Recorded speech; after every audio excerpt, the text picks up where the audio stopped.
Heyo everybody. So as you see, I have lost it all. I'm playing with ya.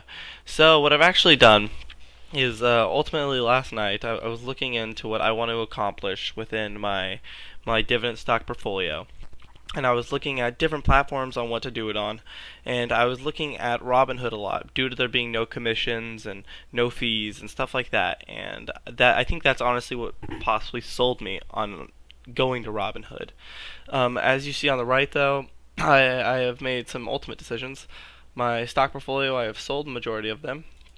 I have sold a lot of them, and I made a pretty penny on some of them, and some I did not. And actually, no, all of them that I've sold so far, I've made profit from. I'm pretty ecstatic about that now that I think about it. But with that in mind, I have 9 shares of different companies left. I have made the ultimate decision to switch over to a new platform, and I just want to go over real quick. These are the only ones I have left. The only reason why I have not sold these yet is because I'm actually going to wait until I start to make a little bit of profit off of them. And the market fluctuates enough at this period of time to where I can just wait. As you all know, I can just wait it out just a little bit, and I can possibly make my money. But yeah, so all these I already have a limit set for like selling them. So I understand. First off, I want to make this very clear. I understand that Snapchat is not a dividend stock, but I was actually trying swing trading at that period of time, and don't get me wrong, I don't really know what it comes to when it comes down to swing trading per se. Remember, I am still super new when it comes down to even having a dividend stock portfolio. So I'm still testing a lot of the platforms in order to see which one I think my money could do best in, which ones I think my money does worse in, and I know it's all personal preference really what it comes down to. But so the main reasons why I joined Robinhood was number one, no commission, no fees. Loved that. It was great, easy sign up, perfection. But the one thing I did not like about Robinhood was it didn't have a drip system, and that's especially good, or just some way how to reinvest your dividends, not into specifically the stock that gave you the dividends, but just into stocks in general. I wish that Robinhood would incorporate something on those lines. In other words, I probably would have stayed with them if it incorporated that, but it did not. So with the idea of having like a somewhat drip system going on, and no commissions and no fees. Those were the 3 major things I was looking for mainly. And I really liked the slick look of Robinhood, but I don't know. I just felt as if it wasn't exactly for me. So I have made the ultimate decision as of last night. I know there's probably a lot of pros and cons when it comes down to it, but I have made the ultimate decision to switch over to M1 Finance. Yes, you're all seeing it correctly. As you know, I have $0 in here because I have to wait a certain amount of days before I can put my money back into my bank and then put that money back into my new portfolio in M1 Finance. I'll probably keep Robinhood for like such things as like swing trading and getting a grasp of how that works and how I lose all my money within that, because that's how it typically works. So uh, this is my new portfolio actually. So M1 Finance to me is very, very fascinating. I love how they have the pie chart in order for you to actually show where you want your money to go.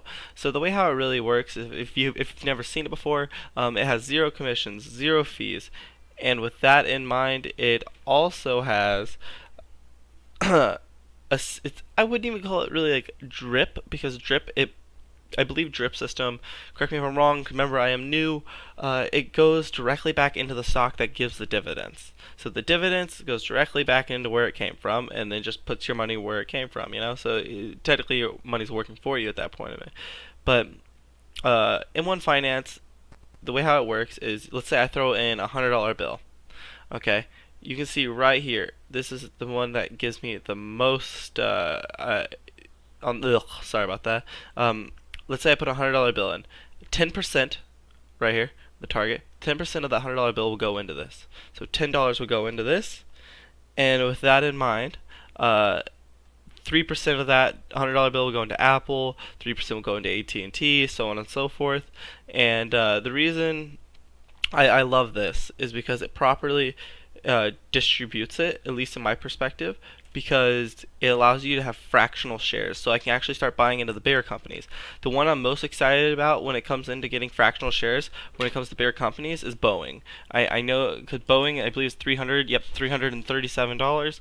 Boeing is on a downpour right now, mostly due to them having like obsolete uh, aircraft parts that have been breaking down a lot, and I know there's a lot of things that go on within the company that have been having a negative light to them. But Boeing has a lot of contracts with the military, and with that in mind, I personally feel like the military or the United States government or something like that's going to bump up Boeing. They're going to be like, Boeing is not, it's back to normal. It's a really good company. Reinvest, reinvest, reinvest. And Boeing is also a 2.32% dividend stock. It's to my perspective, Boeing is one of those ones that I really really want to get in on, but I personally, due to me going to college and not having the largest income in the world, that I personally can't just be buying shares. Whereas Robinhood, you couldn't even buy fractional shares. You can only buy whole shares, which made it really, really difficult for you to ever get in on such things as Google or Apple or Boeing. Personally, this is how I wish to do it. Yeah, I last night I spent a while figuring out which companies that I want. Something that I felt that was just like it would give me dividends and it was semi-secure. It wasn't just a ton of blue chip stocks. Don't get me wrong, there are a couple in there, but there are also some that I feel that are like a little bit chancy but give a pretty decent yield. And I'm pretty excited for it, to be honest. You can see a lot of mine.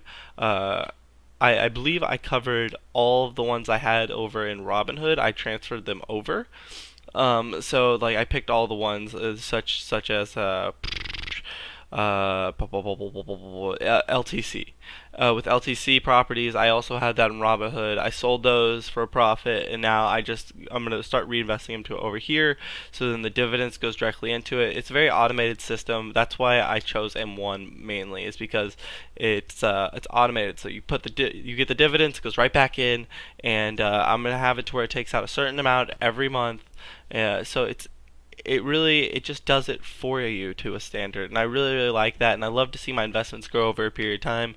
So that's what I'm hoping to do, and that's why I chose M1 Finance over Robinhood. But besides that though, I'm really really excited about it. It's going to be about a week before I can actually get my money in there, and then after I get my money in there, I'll show you what the portfolio looks like after that. But besides that, that's why I chose M1 Finance.